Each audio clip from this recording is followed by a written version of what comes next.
Assalamualaikum warahmatullahi wabarakatuh. Perkenalkan, nama saya Putriani dari Prodi Manajemen kelas karyawan C. Di sini saya akan menjelaskan tentang akhlak. Akhlak menurut bahasa Arab berasal dari kata khuluq yang berarti tingkah laku, perangai, atau tabiat. Secara terminologi, akhlak adalah tingkah laku seseorang yang didorong oleh sesuatu keinginan secara mendasar untuk melakukan sesuatu perbuatan. Sedangkan akhlak menurut Al-Ghazali, akhlak merupakan tingkah laku yang melekat pada diri seseorang yang dapat memicu perbuatan baik tanpa mempertimbangkan pikiran terlebih dahulu. Akhlak merupakan salah satu pondasi penting untuk orang-orang yang beragama, sehingga akhlak dan budi pekerti sangat dibutuhkan bagi setiap orang yang beragama dalam menjalani kehidupan di masyarakat dan mengatur tindakan pola sikap manusia dalam menjalani kehidupan sehari-hari. Dalam agama Islam, sistem nilai tersebut merupakan sumber ijtihad sebagai salah satu metode berpikir secara Islami. Akhlak memicu terjadinya tindakan dan hubungan antara Allah, sesama manusia, dan alam semesta. Macam akhlak ada dua, yaitu akhlakul karimah, akhlak terpuji, dan akhlakul majmumah, akhlak tercela. Akhlakul karimah merupakan salah satu golongan macam akhlak yang harus dimiliki setiap umat muslim. Ada beberapa contoh macam akhlak tersebut, di antaranya sikap rela berkorban, jujur, sopan, santun, sabar, dan lain sebagainya.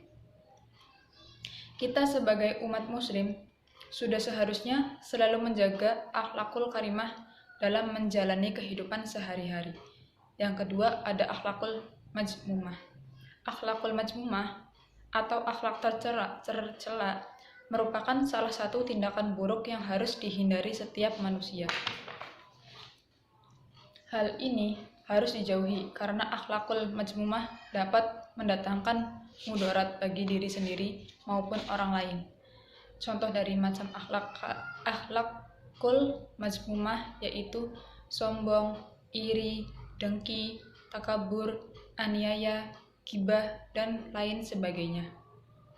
Sebagai orang muslim, sudah seharusnya kita menghindari akhlakul majmumah atau akhlak tercela. Setiap muslim dianjurkan untuk memiliki akhlakul karimah atau akhlak yang terpuji. Bagi seseorang yang memiliki sikap tersebut, maka dapat mendatangkan manfaat bagi kehidupan sehari-hari maupun di akhirat nanti. Ada beberapa manfaat macam akhlak terpuji. Di antaranya, Nabi Muhammad SAW disebutkan dalam sebuah hadis, seorang muslim yang memiliki sifat terpuji, maka menjadi orang yang dekat dengan Nabi Muhammad SAW. Sebagaimana dalam hadis berikut ini, Rasulullah SAW bersabda,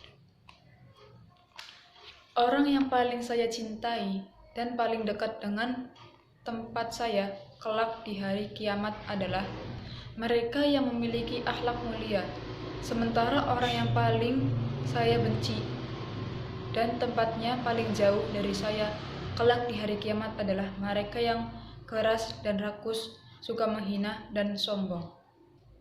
Hadis riwayat Tirmizi. Yang kedua, berat timbangan di hari kiamat. Seorang muslim yang memiliki sikap akhlakul karimah di hari akhir kelak akan diselamatkan oleh Allah Subhanahu wa Ta'ala. Selain itu, setiap muslim yang memiliki akhlakul karimah juga dapat mencapai derajat seperti seseorang yang berpuasa dan sholat. Hal ini sebagaimana dalam sebuah hadis Rasulullah SAW bersabda, tidak ada sesuatu amalan yang jika diletakkan dalam timbangannya lebih berat dari akhlak yang mulia. Sesungguhnya orang yang berakhlak mulia bisa menggapai derajat orang yang rajin puasa dan rajin sholat. Hadis riwayat Tirmizi. Tujuan akhlak. Sebagai manusia, sudah selayaknya memiliki akhlak yang baik.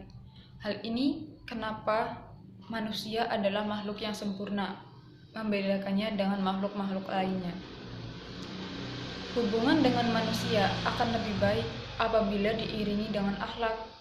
Tidak hanya itu, Allah Subhanahu wa Ta'ala akan selalu menambahkan pahala apabila saling menjaga hubungan dan silaturahmi dengan sesama. Ilmu tentang akhlak bertujuan untuk mengetahui perbedaan perbuatan manusia, baik dan buruknya, agar manusia memiliki pegangan dan terhindar dari perangai jahat, dan akan menciptakan tata tertib dalam pergaulan di masyarakat yang harus dikendalikan manusia. Untuk menjadi berakhlak adalah tindakan lahir manusia atau tindakan batinnya. Jika seseorang dapat mengendalikan batinnya, maka ia dapat menjadi orang yang berakhlak baik. Akhlak yang baik adalah tanda kebahagiaan seseorang di dunia maupun di akhirat. Kedudukan akhlak dalam agama Islam sangatlah tinggi. Ruang lingkup akhlak.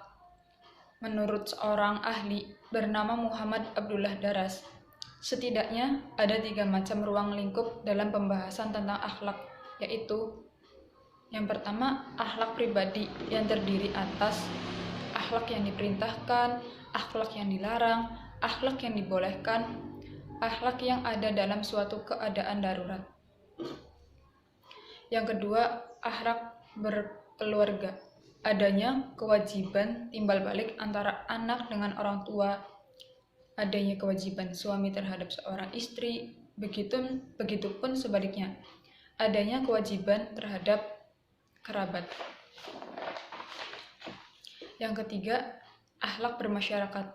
Akhlak yang dilarang, akhlak yang diperintahkan, beberapa kaidah tentang adab. Yang keempat, akhlak bernegara. Adanya suatu hubungan antara rakyat dengan pimpinannya. Adanya hubungan dalam hal luar negeri. Yang kelima, akhlak dalam beragama. Akhlak terhadap Tuhan Yang Maha Esa, yaitu Allah Subhanahu wa Ta'ala. Akhlak terhadap junjungan kita Nabi Agung Muhammad Shallallahu Alaihi Wasallam. Akhlak terhadap pribadi atau diri sendiri. Akhlak dalam sebuah keluarga dan akhlak dalam bermasyarakat. Faktor mempengaruhi akhlak seseorang. Terhadap 2 faktor yang dapat mempengaruhi akhlak seseorang, yaitu faktor keturunan dan faktor lingkungan atau pergaulan. Kedua faktor tersebut tentunya saling berkaitan satu dengan yang lain. Dari faktor keturunan, jika seseorang dilahirkan dari orang yang mempunyai akhlak buruk, mau tidak mau, maka nantinya anak tersebut akan dididik dengan cara-cara dari orang tuanya yang berakhlak buruk tersebut dan berdampak pada akhlak buruk yang dipunyai oleh anak yang bersangkutan. Begitupun sebaliknya. Sedangkan dalam faktor lingkungan atau pergaulan, jika orang terlalu banyak bergabung dan bersosialisasi dengan orang-orang yang berakhlak buruk, maka bukan tidak mungkin jika orang tersebut juga akan terpengaruh dampak negatif dari akhlak buruk dari orang yang bergaul dengannya. Apalagi jika orang tersebut masih berada dalam usia yang rawan seperti halnya remaja atau sedang beranjak dewasa. Prinsip dasar akhlak dan moral dalam Islam.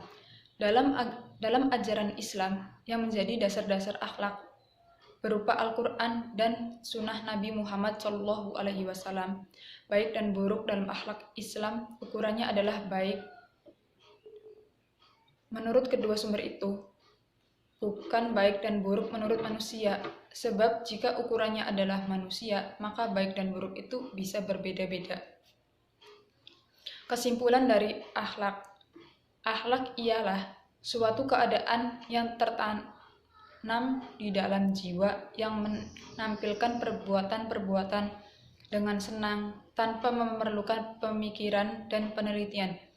Apabila perbuatan yang keluar itu baik dan terpuji, maka syura dan akal perbuatan itu dinamakan akhlak yang mulia. Sekian penjelasan tentang akhlak. Apabila ada tutur kata atau perkataan yang salah, mohon maaf. Wabillahi taufik walhidayah. Wassalamualaikum warahmatullahi wabarakatuh.